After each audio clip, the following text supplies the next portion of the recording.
नांदेडमध्ये आरक्षणाच्या नावाखाली शेतकऱ्यांकडून खंडणी मागितल्याचा गंभीर आरोप समोर आला आहे।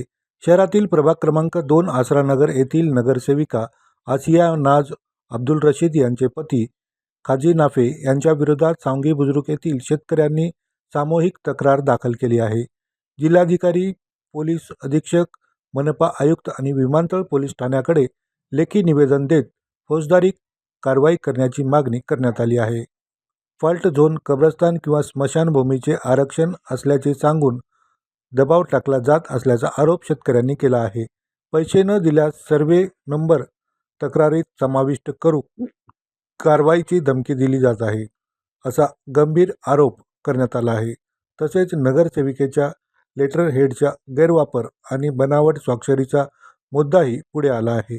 संपूर्ण प्रकरणाची सखोल चौकशी करून दोषींवर तात्काळ गुन्हे दाखल करावा, अन्यथा व्यापक आंदोलन छेडण्यात येईल असा इशारा या भागातील शेतकऱ्यांनी दिला आहे। मी सांगवी येथील शेतकरी असून मी महानगरपालिकेतला शेतकरी आहे। माझी जमिनीवरील आरक्षण उठून बरेच दिवस झालेले आहेत, तरी जे स्वतःला समाजसेवक समजतो, खंडणीखोर नगरसेवक आम्हाला अडचणी आणून आमच्या गटावर तो पैसे मागतो, प्लॉटिंग कशी टाकू शकतो अशा धमक्या देतो, असा आम्हाला तो वेळोवेळी त्रास देतो। तर अशा खंडणीखोर नगरसेवकाला समाजसेवा करण्याचा तर अधिकार नाहीच, पण त्याचं नगरसेवक पद रद्द करण्यात यावं आणि आम्हाला प्रशासनानं आणि महानगरपालिकेनं न्याय मिळवून द्यावा, ही माझी नगरपालिकेला कळकळीची विनंती आहे। आणि असे खंडणीखोर नगरसेवक नगरपालिकेमध्ये समाजाचा विकास काय करू शकणार आहेत? हे फक्त पैसे वसुली करणं आणि यांना जातीमध्ये भांडणं लावणं एवढंच कळतं आहे। त्यासाठी माझ्या प्रशासनाला कळकळीची विनंती आहे की याला अशा खंडणीखोर नगरसेवकाला तात्काळ जर नाही रोखलं तर भविष्यात असे नांदेडला बरेचसे खंडणीखोर तयार होतील आणि माझ्यासारख्या गरीब शेतकऱ्याला त्रास देतील।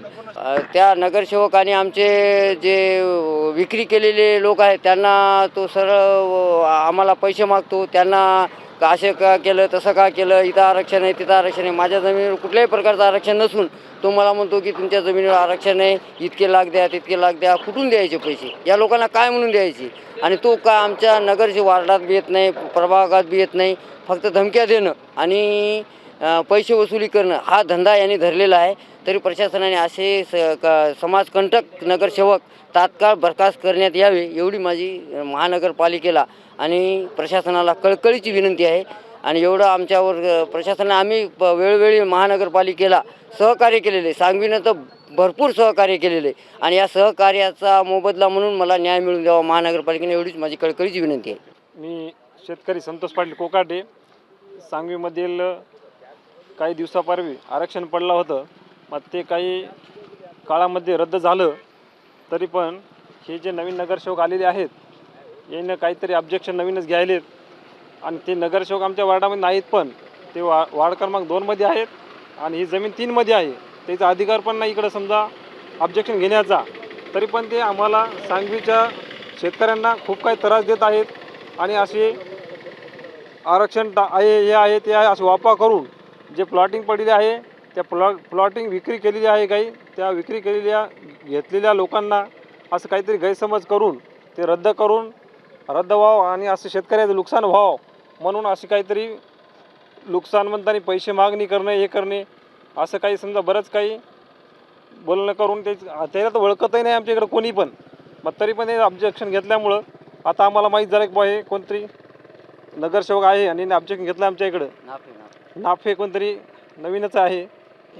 तक्रार महानगरपालिकेला केली आहे, SP ऑफिसला केलेली आहे, पोलीस स्टेशनला केलेली आहे, सर्वीकडे अर्ज दिलेले आहेत। तरी प्रशासनाने याची लवकरात लवकर सर्व शेतकऱ्यांना न्याय मिळवून द्यावे हीच विनंती।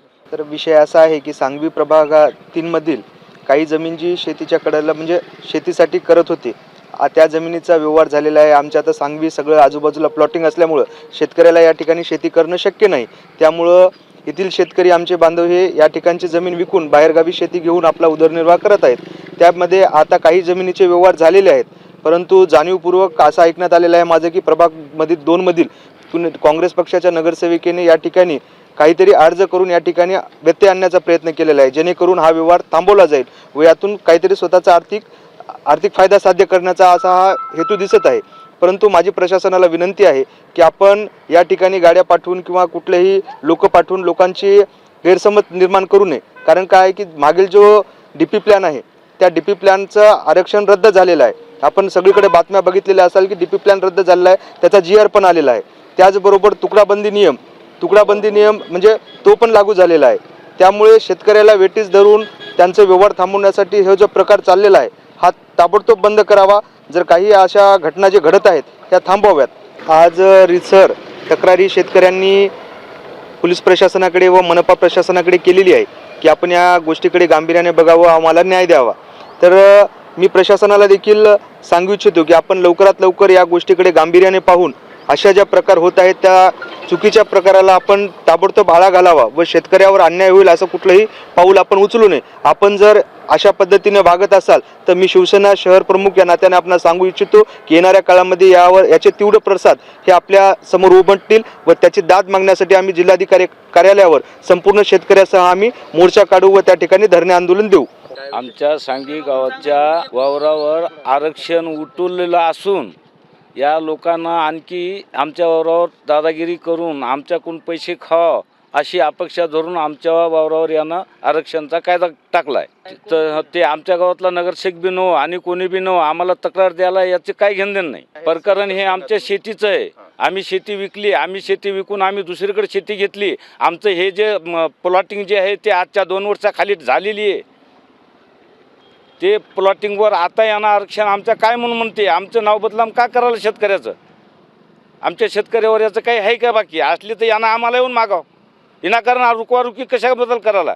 गट नंबर 323 बाबाराव पुंडलिकराव पाटील कोकाटे सांगवीचा एरिया आहे. डिमांड केली ना साहेब, आमचं वावर विकू देणं आलं, आमचे प्लॉट विकू देणं आले, आम्हाला परेशान करायला. शेतकऱ्याचे पैसे मागायला याला पैसे खाऊन लालूच लागलेली आहे. दिले शेतकऱ्यानं पैसे त्याचे उडिलेत. आमच्यानं पैसे देणार आम्ही गरीब माणसा, आम्ही कुठून देऊ पैसे? आम्हाला घरी खायला धान्य नाहीत म्हणून आम्ही वावर विकलं. आता प्रशासनानं आम्हाला न्याय दो. आम्ही पुढे व्यवहार केला त्याचा काहीतरी प्रशासनानं आमच्याकडे बघावं. काँग्रेसच्या पार्टीचे नगरसेवक म्हणून आम्हाला काय त्याची ओळख बी नाही. आणखी तरुडचे येतं ते काय आमच्या इथले माणसं बी नव्हते.